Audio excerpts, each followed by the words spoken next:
Have you ever written dialogue that sounds perfectly fine, but somehow just doesn't land with impact? You've crafted realistic sounding conversations, followed all the rules about avoiding dialogue tags and adding body language, but your dialogue scenes still feel flat and forgettable. Here's why. You're missing the hidden architecture beneath great dialogue, what I call the dialogue dominance stance. The subtle power shifts that make readers lean forward and feel the tension even when characters are just having a seemingly casual conversation. Today, I'm going to show you exactly how this works with before and after examples that will transform how you write dialogue forever.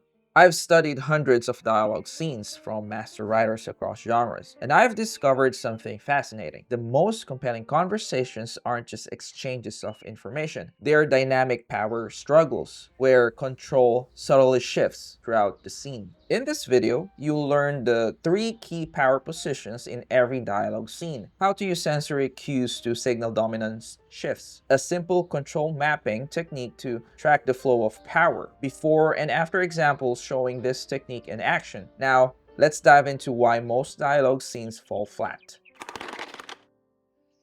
Most writers approach dialogue with two primary goals: sounding realistic and conveying information. But that's like building a car that looks good and holds passengers while forgetting to install an engine. What's missing is the underlying tension of human dynamics. Think about real conversations. They are rarely just exchanges of information, they're negotiations of status, authority, vulnerability, and control. When we speak with others, we are constantly sending and receiving subtle signals about who has the power in that moment, who's leading the conversation, who's responding or defending, who's controlling the emotional temperature, who's deciding when topics change. These power dynamics are happening in every human interaction, whether we're conscious of them or not. And master writers don't just understand this, they deliberately choreograph these power shifts to create tension and forward momentum. Let me show you what this looks like in practice.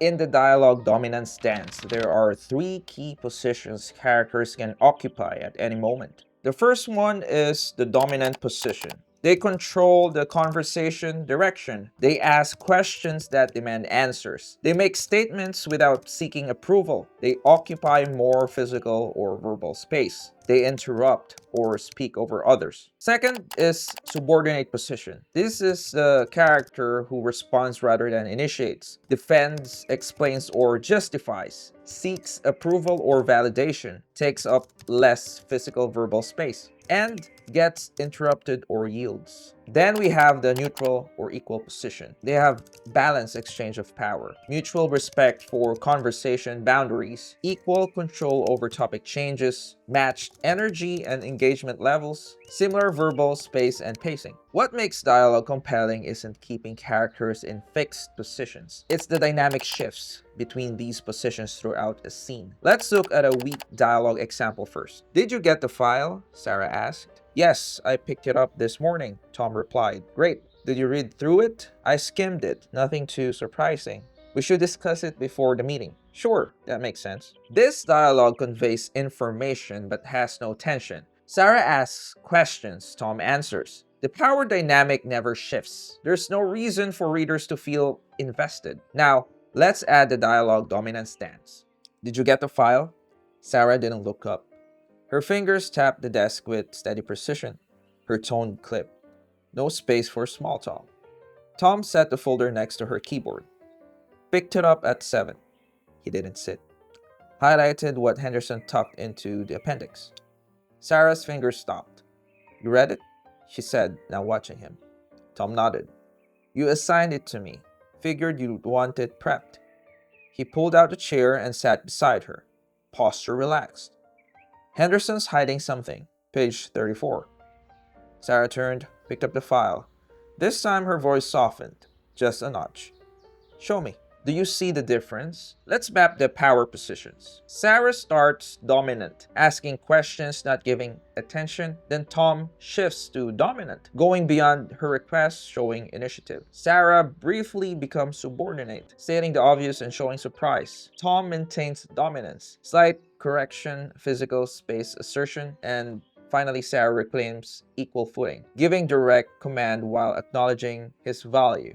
The information conveyed is essentially the same, but now there's a dynamic that pulls readers in. You can feel the relationship and stakes even without knowing the broader context. Power shifts in dialogue become most effective when they are conveyed through sensory details rather than explained. Here are the 5 key channels you can use. Physical space and movement. For the dominant, there's like expanding space, moving closer or standing over. For the subordinate, yielding space, stepping back, sitting lower position. For the neutral, match positioning and respectful distance. Voice qualities. For the dominant side, steady volume, slower pace, lower pitch. For the subordinate side, variable volume, faster pace, higher pitch. The neutral, conversational rhythm, and responsive pacing. Eye contact patterns. For the dominant side, holding gaze, looking away by choice. Subordinate side, breaking eye contact, glancing down. Neutral, comfortable engagement and breaks. Touch and proxemics. For the dominant, initiating touch, maintaining boundary control. For the subordinate side, receiving touch, respecting others' boundaries. Neutral, reciprocal patterns, mutual boundary respect. And the 5th one, we have the environmental control. Dominant, manipulating surroundings, territorial markers. Subordinate, adapting to others' environment. Neutral, shared control of environment. Let's enhance our example with more sensory cues. Did you get the file? Sarah's fingers tapped out a slow arrhythmic pulse against the desk. Her eyes stayed fixed on the monitor, blue light flickering across the lenses of her glasses like a shield. Tom set the folder down beside her keyboard with a soft but deliberate snap. Picked it up at 7.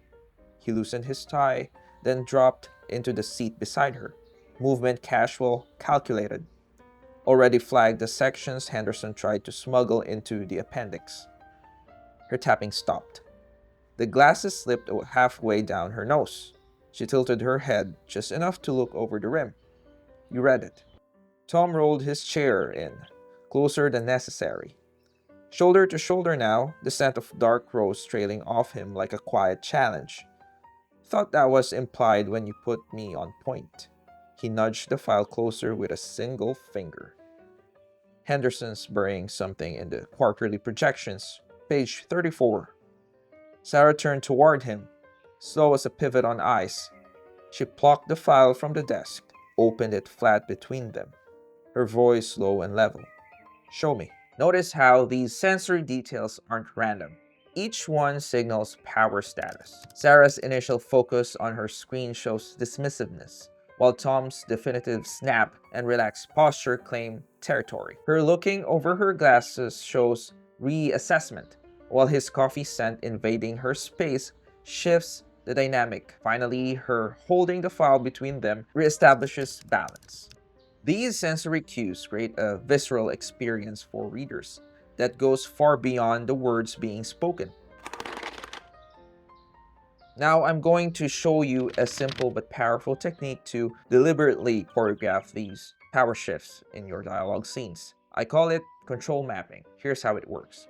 Before writing your dialogue, identify who starts in the dominant position, who needs to end in the dominant position, what key shift points will occur. Draw a simple line graph showing the power balance across the scene. Top of the graph, character A, dominant. Middle, equal power. Bottom, character B, dominant. Mark 3 to 5 key moments where the power shifts. For each shift, note what causes the shift, how it's signaled, which sensory channels, how dialogue patterns change. This technique works for any type of dialogue scenes, like arguments, romantic encounters, subtle negotiations, first meetings, long-established relationships, and professional interactions. The key is understanding that compelling dialogue involves this dance of power regardless of the context. When you map these shifts before writing, you'll create scenes with built-in tension and momentum. Now that you understand the basics, let's look at common power shift patterns that create specific emotional effects. The first one is the reversal, when a character begins in a subordinate position but ends dominant. This creates satisfying moments of triumph or revelation. The fall, when a character begins dominant but ends subordinate. Perfect for showing failure, humbling, or vulnerability. The oscillation, rapid back and forth. These are power shifts that create intense, volatile emotional energy, ideal for arguments, flirtation, or high-stakes negotiations. The fake out, a character appears to concede dominance, only to reclaim it more strongly, creates moments of surprise and strategic tension. The gradual slow climb or incremental shifts. This is from subordinate to more equal or dominant positioning. It creates investment in character growth and triumph. These patterns can be applied to entire character arcs across a story, not just individual scenes. A character's ability to claim dominance or accept vulnerability often reflects their overall development. Advanced writers also layer in subtext by creating contradictions between verbal dominance versus physical subordination, social power versus personal vulnerability, external control versus internal uncertainty. These contradictions create rich, complex characters whose dialogue reveals multiple layers of their psychology. Let's transform a completely flat dialogue scene using everything we've learned. Here's the original. How was your day? John asked. Fine. Busy as usual, Mary replied. Did anything interesting happen? Not really. Same old stuff. Are you hungry? I thought we could order takeout. Sure, that sounds good. Chinese or Italian? Either is fine with me. This is the kind of dialogue many writers create. It conveys basic information, but has zero tension or momentum. Now let's apply the dialogue dominance dance. Step 1, create our control map. At the very beginning, John will be dominant, initiating the question. The shift 1, Mary will slightly be resistant. That's a passive power. Shift 2, John will attempt to maintain dominance. More questions. On shift 3, Mary will passively resist by giving him non-committal answers. On shift 4, John will change tactics. He will offer choices. On shift 5, there will be power confrontation. And in the end, there will be resolution with new power balance. Now here's the transformed scene. John dropped into the chair across from her. How was your day? His elbows planted on his knees, shoulders pitched forward, too attentive, too fast. Fine. Mary didn't look up. She flipped a page in her book with practiced ease, eyes locked on print she wasn't reading. Busy as usual. Did anything interesting happen? His foot tapped, just once. She shifted in the cushions, spine straight. Not really. Another page turned, slower this time, same old. The tapping stopped. He straightened, gaze drifting to the edge of the coffee table. You hungry? I thought we could order takeout. Sure. Her voice didn't soften. It landed like a period. Silence swelled, heavy and slow. He stood. Chinese or Italian? Mary closed the book. Her finger held the page, but her gaze found his. Steady now. I don't care, John. I really don't. She leaned forward just enough to level the space between them. Why don't you just say what you really want to ask? He leaned back, shoulder pressed to the wall. I got a call from the doctor. The book slid to the cushion. Mary stood, quietly, with purpose. Why didn't you start with that? Her hand reached for his. No hesitation now. What did they say? Do you see how the same mundane exchange now vibrates with tension? We've applied clear power positions that shift throughout, sensory cues, signaling emotional undercurrents, a control map that creates momentum, a pattern, in this case the reversal where Mary moves from passive resistance to active dominance. Even without knowing these characters or their situation, readers would be drawn into this exchange because the power dynamics create inherent tension. As you implement the dialogue dominance stance, watch out for these common pitfalls. Mistake number 1 is on-the-nose power struggles. This is having characters explicitly fight for control makes the subtext into text. The most compelling power shifts happen beneath the surface of the actual words. Mistake number 2, static power positions. If one character remains consistently dominant throughout, the scene loses tension. Even the most dominant character should have moments of vulnerability or equal footing. Mistake number 3 is inconsistent sensory cues. sending contradictory signals without purpose. If a character's words are submissive but their body language is dominant, that should be a deliberate choice, not an accident. Mistake number 4 is too many shifts. Power positions should shift at key moments, not constantly flip-flop. Too many shifts create chaotic scenes where readers can't track the emotional current. And finally, we have mistake number 5, which is ignoring character history. Power dynamics don't exist in a vacuum. A character's social status, relationship history, and personal insecurities all influence their default power positions. If you're struggling to implement this technique, try these troubleshooting steps. First is start with just one sensory channel, like physical space, and focus on that. Second is map existing dialogue from favorite authors to see the patterns. The third one is revise a simple two-person scene you've already written. Fourth, practice with archetypical dynamics before subtle ones. Finally, the fifth one is record yourself reading dialogue aloud to hear if the shifts feel natural. So remember, the goal isn't to make every line a power play, but to create an underlying current that pulls readers through the scene.